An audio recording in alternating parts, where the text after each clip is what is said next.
Vamos meditar alguns minutos na palavra do Senhor, um texto que se aplica a todos e aos pais e aos filhos, né? Então nós vamos abrir a nossa Bíblia no livro de 1 Reis, primeiro livro dos Reis, no capítulo 21.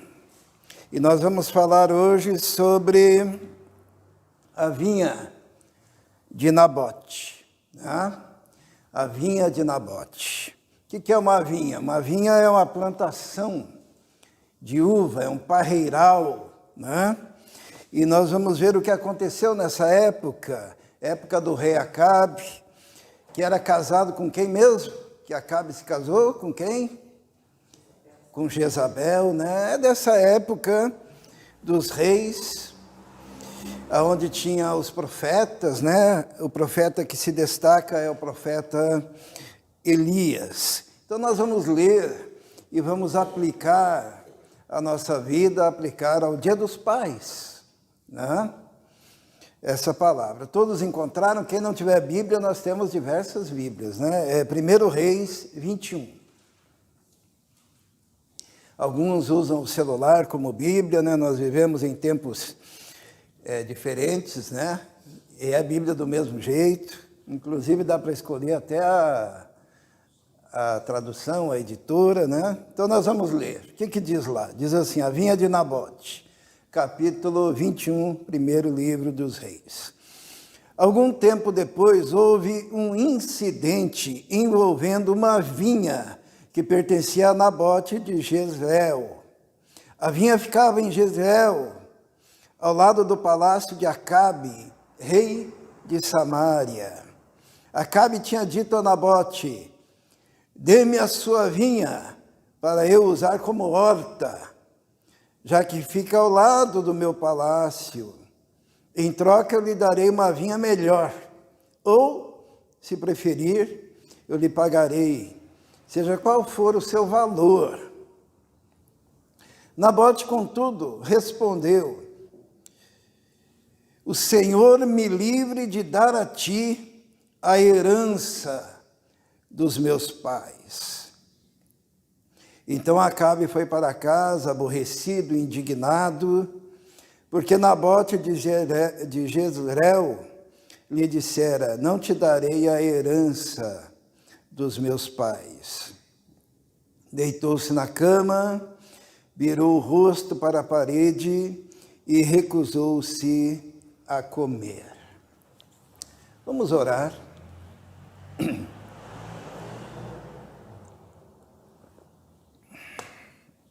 Senhor, pedimos agora que o Senhor nos abençoe, que o seu Espírito esteja operando, ó Deus, em nós, que possamos compreender a tua palavra, que a tua palavra seja aplicada pelo Senhor mesmo às nossas necessidades. Nós te pedimos isso, em nome de Jesus. Amém.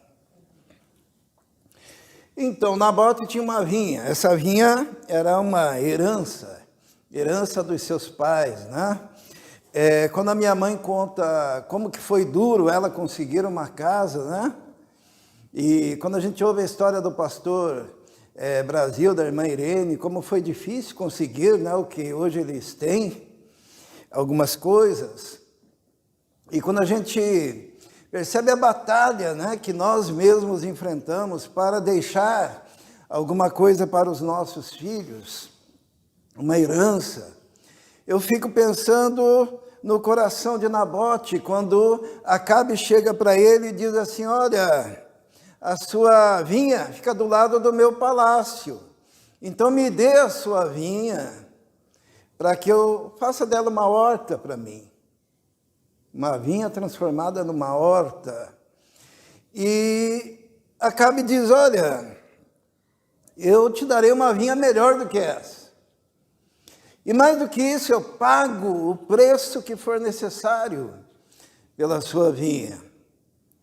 E Nabote falou, que é muito bonita essa frase, ele disse assim: o Senhor me livre de dar a ti a herança dos meus pais.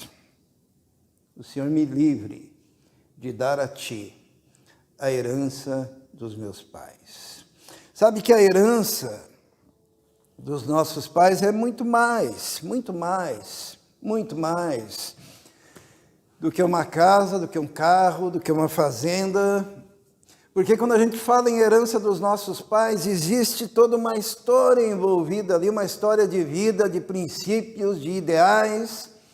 Eu creio que a maior herança que nós deixamos para os nossos filhos, alguns dizem assim que é a educação, é a universidade, é a faculdade, mas a maior herança que nós deixamos para os nossos filhos é a fé, é o conhecimento da palavra de Deus, é o conhecimento do próprio Deus, é a intimidade com o Espírito Santo, é quando nós ensinamos os nossos filhos a orar e dizemos a eles que orar não é só falar, que orar existe algo muito mais profundo, que flui do coração, é algo a ser aprendido, é algo que não é apenas abrir a boca na igreja ou no quarto, mas é algo que está relacionado a uma intimidade que se cultiva durante a vida toda, e que sem oração é morte, sem oração é distanciamento de Deus, sem oração é derrota, é não conseguir os propósitos que Deus planejou para a vida.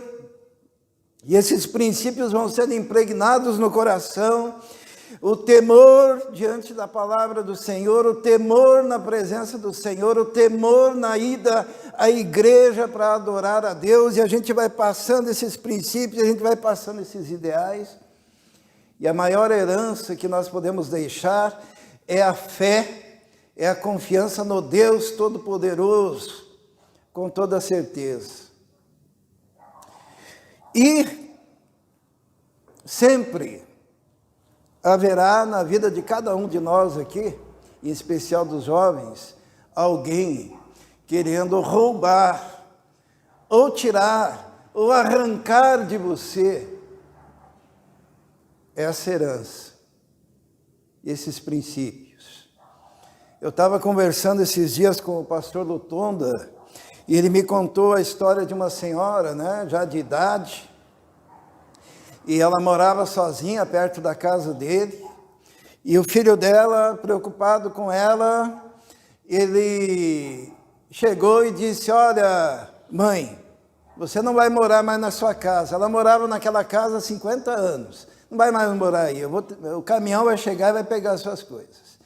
E ele parou lá com o caminhão, e aquela mulher triste, porque estava deixando o seu passado ali, estava deixando a sua história, estava deixando as suas lembranças, ela empacotou as suas coisas, e na medida que aquelas coisas eram levadas até aquele caminhão, aquele filho olhava e dizia: ah, isso daqui não vale nada. Jogava no lixo as coisas da sua mãe. E olhava uma outra coisa e dizia: não, isso daqui não precisa ser levado, e jogava no lixo. E aquela mulher com dor no coração, porque em cada coisa que estava sendo jogada no lixo havia uma história, havia uma vivência. A minha mãe, ela tem um pirex, que ela pega arroz. Esse pirexzinho, assim, pequenininho, né, já está até amarelado, embora, lógico, limpinho. Mas amarelado porque ele já tem 50 anos, né? Acho que já tem mais, né? Mais de 50 anos. A senhora se casou com 15, né? Mais ou menos 15 anos. Então, 15 para 84 dá quanto? Oi? 79? Não. 69. Então, como ela ganhou no dia do casamento aquele pirex, então aquele pirex tem 69 anos, mais ou menos. Tá? E eu poderia chegar lá e dizer assim: mãe, que velharia, está até amarelo. Ah, isso daqui não presta. E jogar no lixo. O que eu estaria jogando no lixo?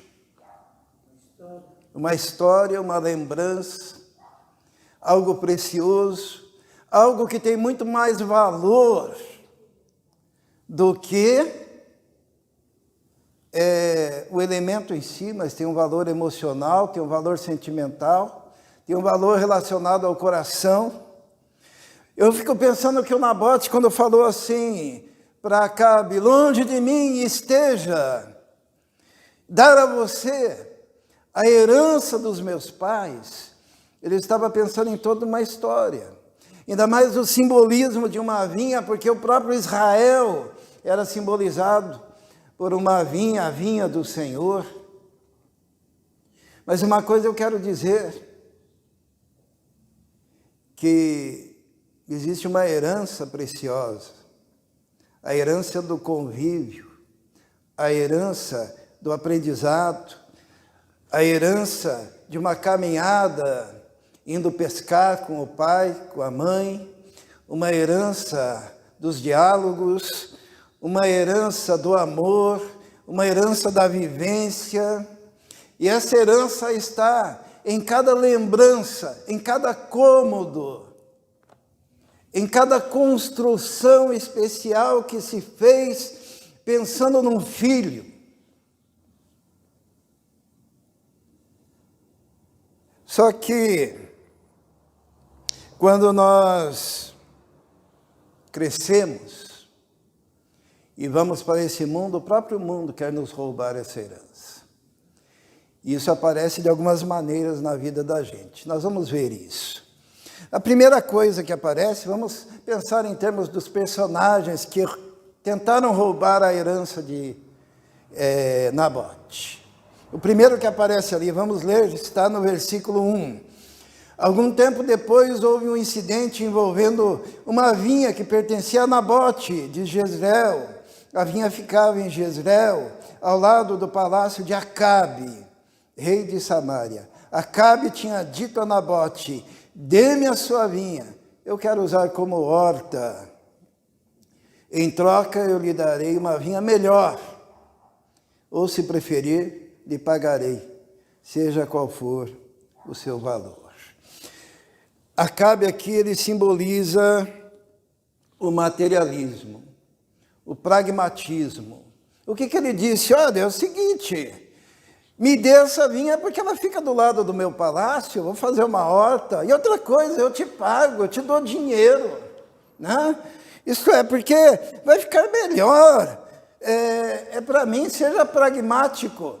Você vai lucrar com isso.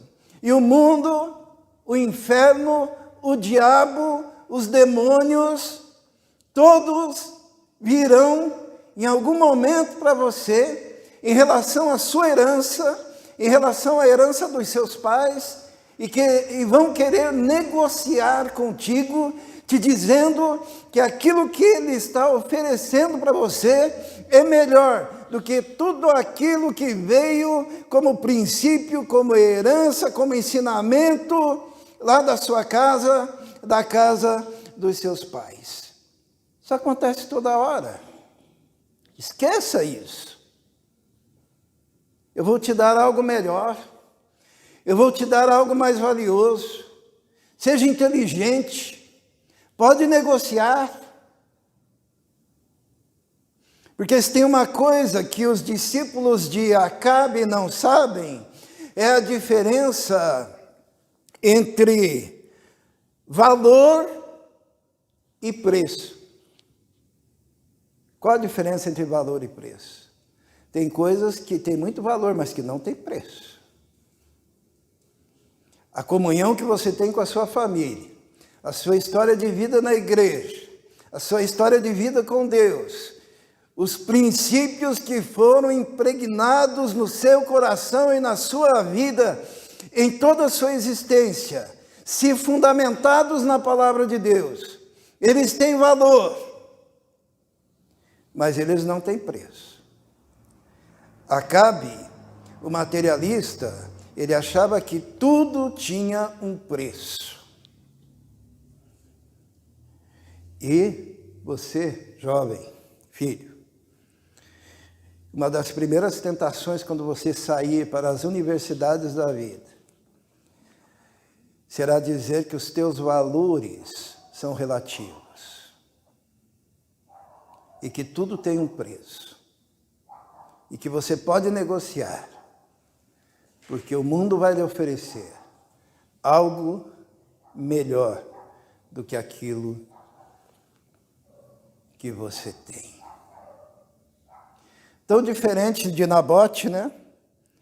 Nabote, Acabe representava o materialismo, o pragmatismo, o racionalismo.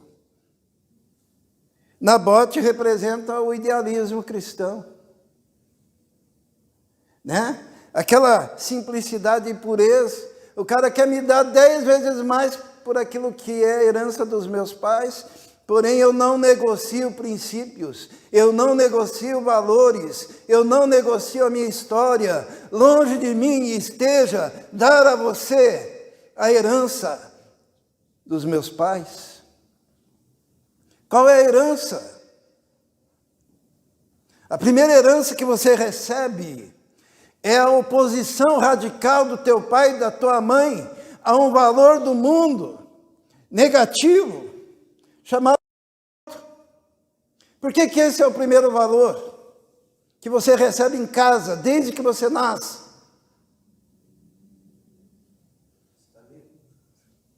Porque você está vivo. Você poderia nem ter nascido. Eu fico abismado, as pessoas que lutam em favor do outro, estão todas vivas, né? Porque não foram... Significa que se os princípios dela tivessem sido colocados em prática numa sociedade que é tão difícil criar um filho, e que, como o Brasil, né, onde as despesas e as lutas e as batalhas quase que indicam que é melhor ser alguém que não tenha filhos, né? E muitos até orientam para não ter filhos. Aqueles indivíduos que acreditam nisso não existiriam.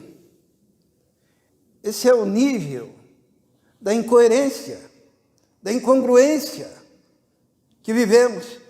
Os que defendem estão vivos. Primeiro princípio que você recebe na sua casa, valores como a família, valores como a honestidade, valores que são colocados para que você carregue pela vida toda como herança. Nabote era o idealista. Ele não negociava, ele sabia a diferença entre valor e preço. E as coisas que ele tinha recebido da sua família não tinham preço, tinham valor.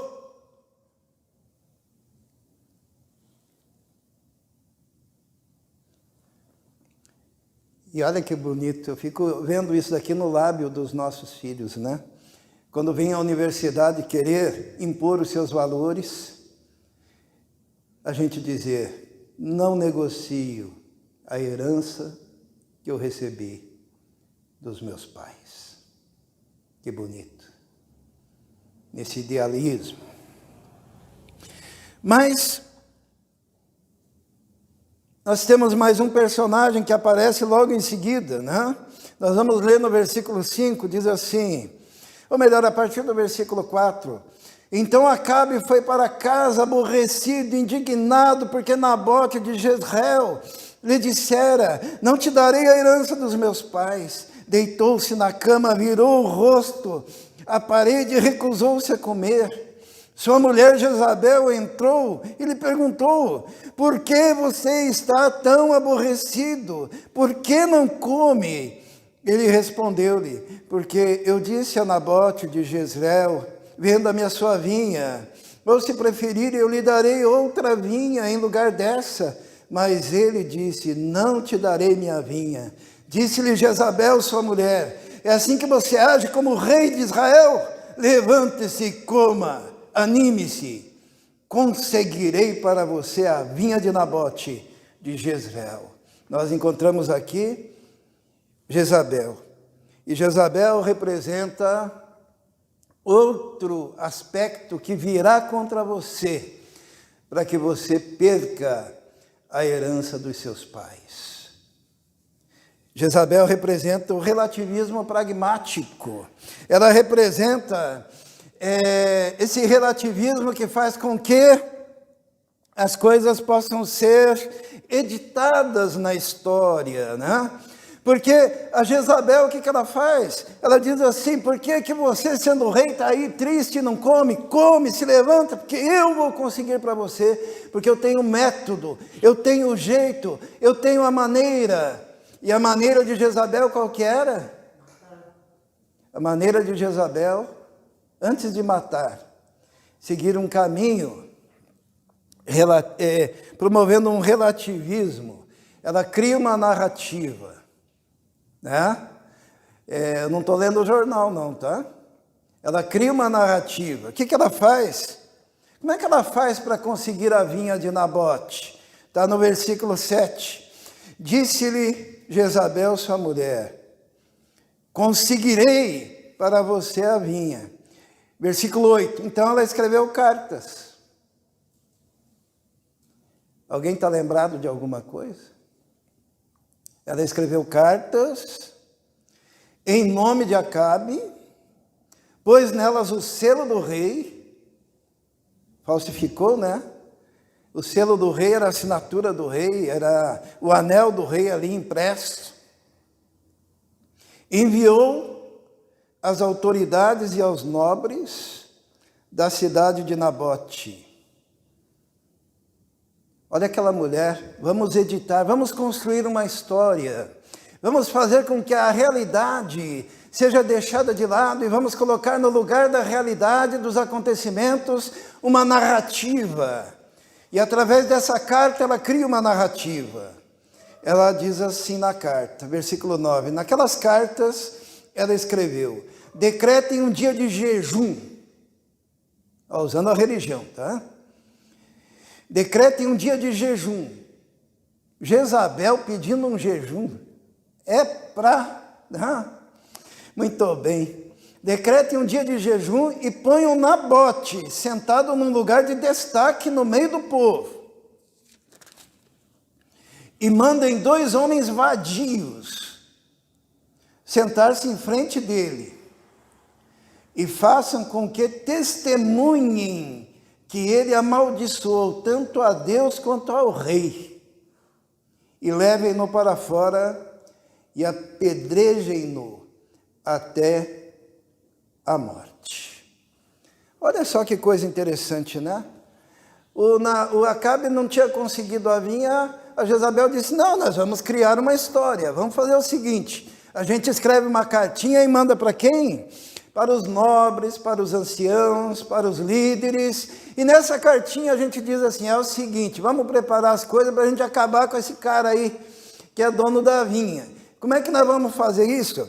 A gente diz que vai fazer um jejum, né, que é uma coisa boa, todo mundo vai, até o Nabote vai lá fazer o jejum, só que pega 2 caras vagabundo, coloca na frente do Nabote, e na hora do jejum faz de conta que o Espírito Santo revelou, e daí esses 2 caras pegam e dizem: é ele que está querendo derrubar o império, acabar com o rei Acabe, e ele também tem blasfemado contra Deus.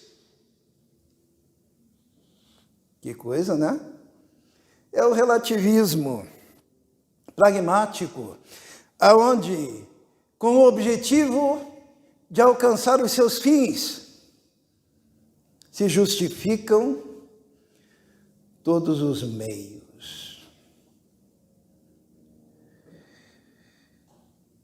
A herança dos nossos pais está sob risco quando nos deparamos com esse relativismo pragmático, com essa tentativa de criar historinhas para atingir um determinado fim. E diz a palavra de Deus no versículo 11: as autoridades e os nobres da cidade de Nabote fizeram conforme Jezabel os orientava nas cartas que eles tinham escrito. Decretaram jejum e fizeram Nabote sentar-se num local destacado no meio do povo.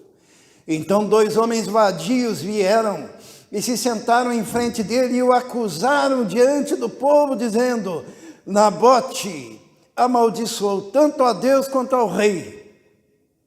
Por isso o levaram para fora da cidade e o apedrejaram até a morte. A batalha para acabar com os nossos valores, a batalha para destruir a nossa herança, ela é cruel, ela é terrível.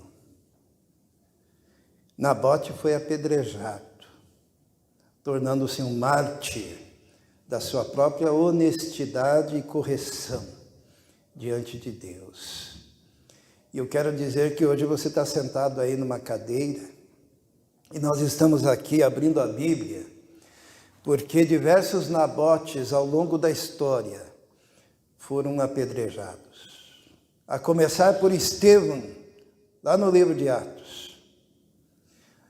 A passar por todos os apóstolos que morreram martirizados, menos João.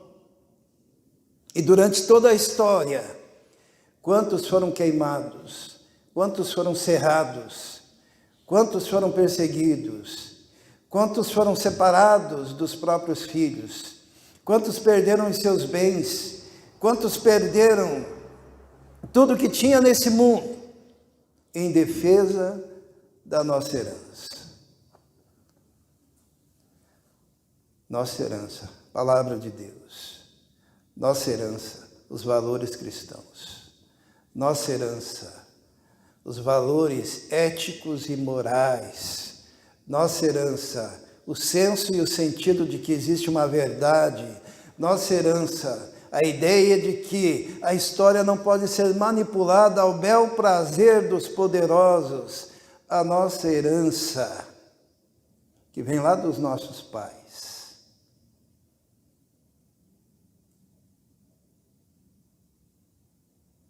Ao longo da história, e que você teve o privilégio de nascer num lar, numa família que te passou essa herança, te passou esse valor, o valor da comunhão com Deus, o valor da ação do Espírito Santo, o valor da oração, o valor da salvação pela graça, o valor da certeza da vida eterna, de um caminhar com Deus, de um dia estar com o Senhor. Todos os valores que hoje estão em risco. Nas igrejas inclusivas, na relativização da palavra, no mundo de Jezabel.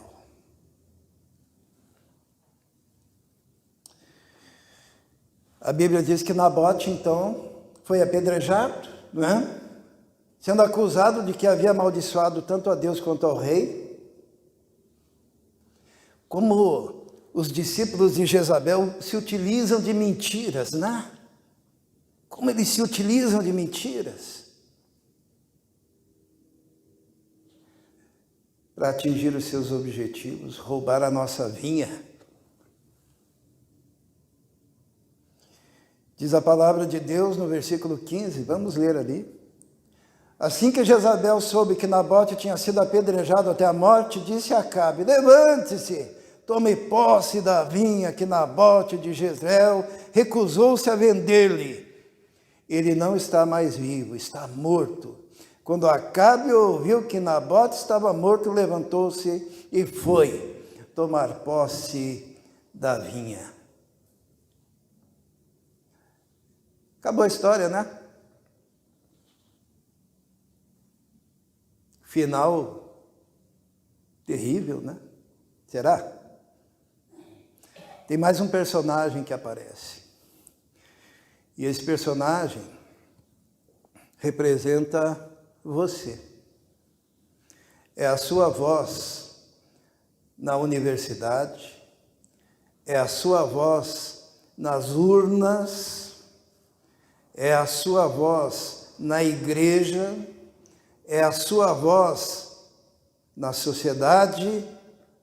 Esse personagem que aparece agora, ele se chama Elias, o profeta, e ele representa o teólogo, o profeta de Deus, o homem da espiritualidade, do relacionamento com as coisas eternas.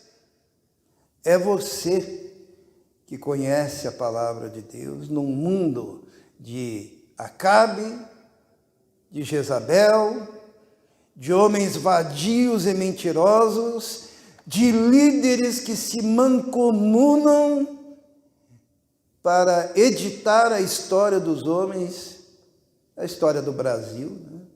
Trazendo para perto de nós, mas que não vencerão porque existem homens como Elias. Diz a palavra de Deus a partir do versículo 17. Então a palavra do Senhor veio ao tesbita, Elias. Talvez você pense assim, mas quem é você, né, para diante de tantos desmandos e tanta batalha para se manter princípios? Quem é você? Você é só um, né? Mas Elias aqui faz questão o autor de escrever que ele é o tesbita. Sabe o que é o tesbita? É porque ele nasceu em Tesbe. Sabe onde é Tesbe? É lá onde o Judas perdeu as botas. É aquele vilarejo desconhecido. É aquele vilarejo que não aparece no mapa. É aquele vilarejo que todo mundo diz assim, nossa, que beco, que buraco. E daquele buraco aparece um homem de Deus que tinha relacionamento com Deus. E Deus fala para ele, vai encontrar-se com Acabe, rei de Israel, que reina em Samaria. Agora ele está na vinha de Nabote para tomar posse dela. Diga-lhe que assim diz o Senhor, você assassinou um homem e ainda se apossou da sua propriedade, acrescente, assim diz o Senhor, no local onde os cães lamberam o sangue de Nabote, lamberão também o seu sangue, isso mesmo, o seu sangue.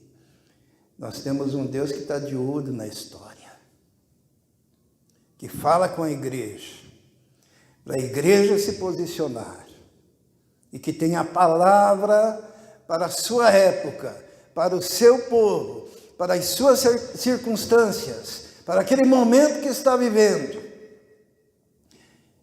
Acabe disse a Elias, então você me encontrou, meu inimigo? Eu o encontrei, ele respondeu, porque você se vendeu para fazer o que o Senhor reprova. Você se vendeu. Estão querendo a herança dos teus pais. Estão querendo roubar os teus valores. Estão querendo comprar os teus valores. Estão querendo te comprar. Acabe, diz o Senhor, se vendeu. E hoje, no Dia dos Pais, eu queria dizer para você que diante desse mundo tenebroso, esse mundo de principados e potestades, este mundo de Acabes e de Jezabéis, não se venda. Nem que te digam, vou te dar algo mais precioso. É mentira. Nem que mintam a seu respeito. Diga não. Porque no final só vai permanecer aquilo que é eterno. Quais as coisas que a Bíblia diz que são eternas e que não tem jeito? Vão perdurar para sempre. Os irmãos sabem? O apóstolo Paulo fala, né? Quais são as coisas eternas? A fé, a esperança e o amor. O resto se acaba. Não vale a pena você vender aquilo que é eterno para usufruir por um pouco aquilo que é passageiro neste mundo. Se apegue à herança dos teus pais. Vamos orar. Senhor, muito obrigado porque nós somos oriundos de um povo, de uma história maravilhosa da tua graça, da tua manifestação e do teu poder. E se hoje estamos aqui é porque muitos, ó Deus, muitos deram a própria vida por causa da tua palavra. Se hoje estamos aqui e temos famílias estruturadas neste lugar, é porque os valores não foram negociados em nenhum momento. E permita, ó Deus, que os nossos filhos também jamais negociem os valores eternos. Que nunca se vendam, ó Deus, por aquilo que é fugaz. Nós te pedimos isso, em nome de Jesus. Amém.